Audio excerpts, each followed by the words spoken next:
Just wanted to show you something quickly. I had the garage door open here, and because I haven't really looked at this car too close yet, but these are things. This is like a time capsule. This thing has no signs of rust whatsoever. The owner now, actually, he's the one who did the undercoating here. He power washed everything and undercoated it. He got a little bit of surface rust on the frame here, not even pitted. There's no rust in the usual places. This thing is solid. These are the back quarters, they're all original. This is the, he did an undercoating job on it, cleaned it all up first to preserve it. And we have to do that around here, the moisture and the salt and everything. But that's what you'd call a survivor, I guess. This is just a pretty up paint job. I'm really not sure what to do with it. It really doesn't need a lot of work. Vinyl top's the most work on it.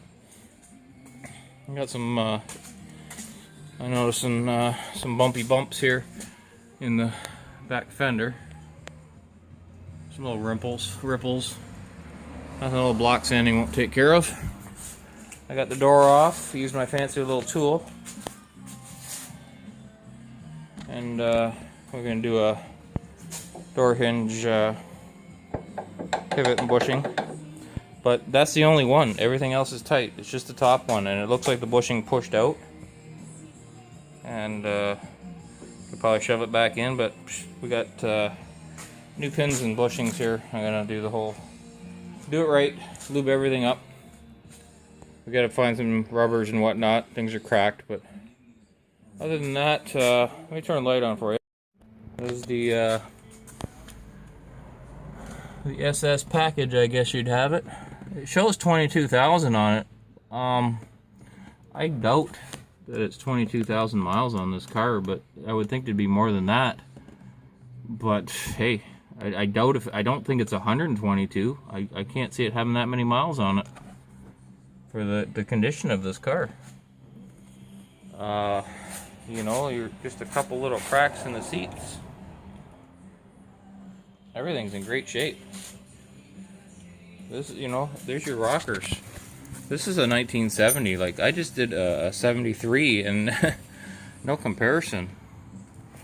There's all your original floors. Still got all the sound deadening material and everything. Nothing's been touched in this car. So anyways, I don't know what to do with an easy one. All the moldings are gone. The rockers are solid. There's no rust whatsoever. I mean, I'm going to strip it, and I found some Bondo here and there, but I think there's probably maybe some damage, like some dents that somebody's filled with Bondo to smooth it out. So anyways, only Thursday. We'll bring you back. While I'm at it here, here's your doors. Look at that. Spotless. This is a Canadian car. You don't see this. The armrests aren't even wore out on it.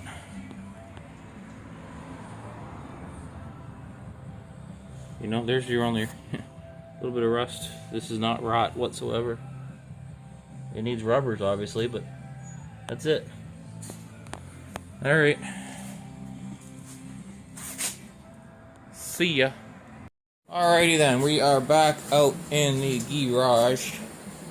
I took advantage of the fact that the door was off, so there was a little bit of surface rust underneath the hinges. I'm assuming it was metal on metal, so that to me I guess that's how they did it. Anyways, I don't judge. So there was some flaking off from the previous paint job because of you don't usually get in there to scuff that very good if you don't take the doors off.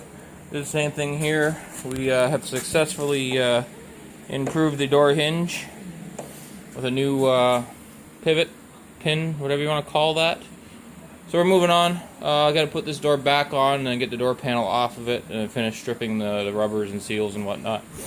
But that's just a quick, get the primer in there just to cover it up before I carry on. Yeah, and I'm thinking this is just an enamel paint job. There's no clear coat on this, so it should strip down pretty fast. We're going to hit it hard and hit it fast this weekend. See ya. I gotta say, I really like the new addition to my family here. Hang on a second. We got the fan on. It's like a nice 50 or 60 degrees outside. I'm trying to draw some nice air in. My door lifting swap meet fine there. Very happy with it. Just put that back on in the same spot it was with the new hinge. No adjustment needed. I'm happy with that. Gaps are straight. I didn't look, but I'm assuming that that was like that before I started because I can't see. Yeah, that's not a door gap issue. That's just the way it is.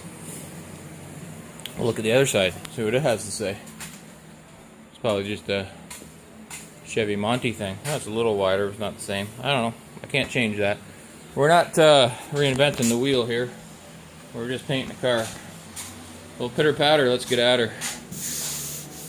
Yeah, I'd say we line up pretty good there. That could go down a bit. We'll see. Oh, but it's just striking so perfectly. Okay, see ya. Well, this is your mid-afternoon update. We're just watching Bondo dry here right now. Me and the mouse in my pocket are putting just a light coat on everything, on all these rough areas here where I did some welding. Filled that seam in there with the Evercoat first, or the, what is it, kitty hair? I don't know what to call it.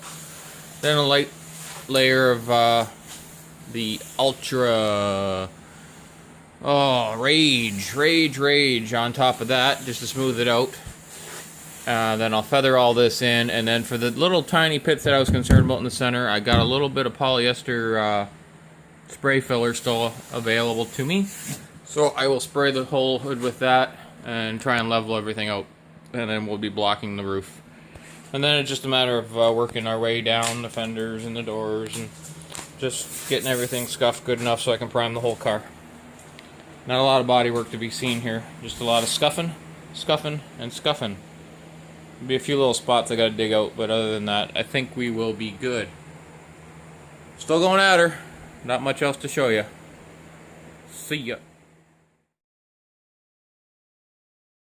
Okay, so I've been digging into this one a little bit more. Up here in the front there was a little cracking, I don't know if you recall. Took it out, there's a little bit of filler in there. I don't understand why there's filler in there, honestly. Obviously it wasn't prepped properly and the filler popped. The reason for the filler down here, somebody has welded, like the fender was cracked or torn right there. It goes up, I checked from the inside, goes up about that much higher on the inside. But that is way too much Bondo. They've welded that and obviously it warped it, sucked it in, so they just decided to fill that with Bondo. It only goes to about here, so I'm going to cut this out. I should be able, I got lots of room back there. I'm going to hammer that out. There's no reason for that to be sucked in that far and have that much Bondo on there. That's obviously why it was cracking. This obviously wasn't, there's no kitty hair, as we call it, on top of that weld to keep the moisture from coming from behind. So that's a good example of how you're going to have pinholes no matter what you do. Like that little stuff. And then if you don't cover it and seal it, the water gets from behind and starts going after the Bondo. And that's exactly what it did. So I got to get all this Bondo off. We're going to hammer that fender out, because actually I didn't tell the owner you can't buy these fenders. So we're going to fix them, but they're very, very savable, very solid. And I'm looking at the back, it's got some filler in it as well. It's probably the same scenario. Somebody just really warped the hell out of this thing when they were welding it. Which is fine. We can fix. That's what hammers and dollies are for. Anyways, enough about me. Get back to work.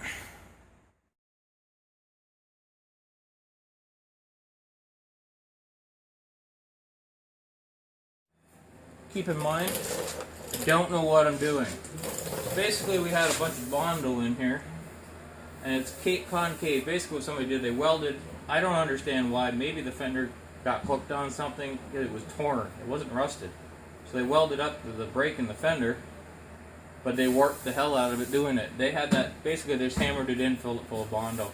I popped it out a fair amount, but it's still low in here. I'm going to try that, what do they call that, shrinking technique. Try it with this. I usually do it with a torch.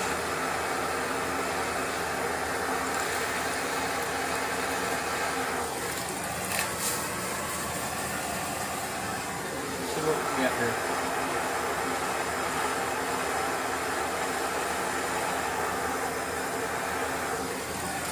What's the worst thing that can happen? Put the Bondo back in there, took out.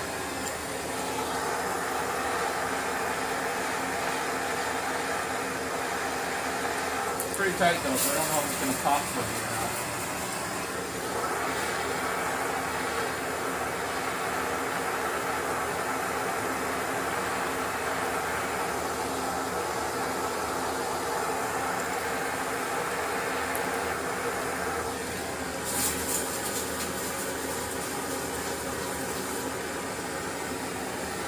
I don't know, I don't think it's going to work. I think the weld is too tight there, so it's not like a pop can would be, you know, it's not that pop can effect.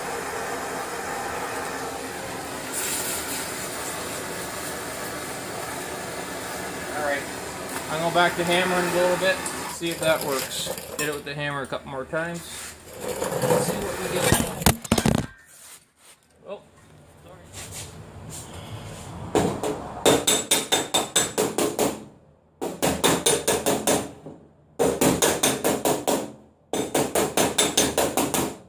don't need no stinking Bondo.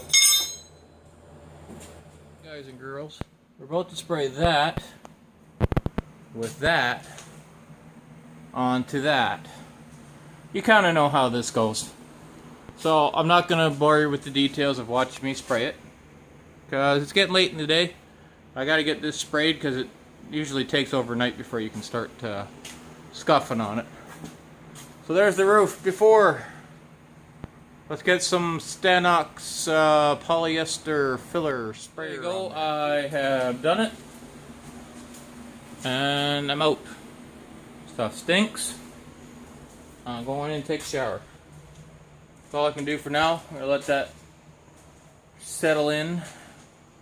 Hopefully we can block that out. Maybe a couple coats of primer. And we will get that roof buttoned up. See you guys and gals in YouTube land. That's it for today. Car show tomorrow. We'll send you some pics of that.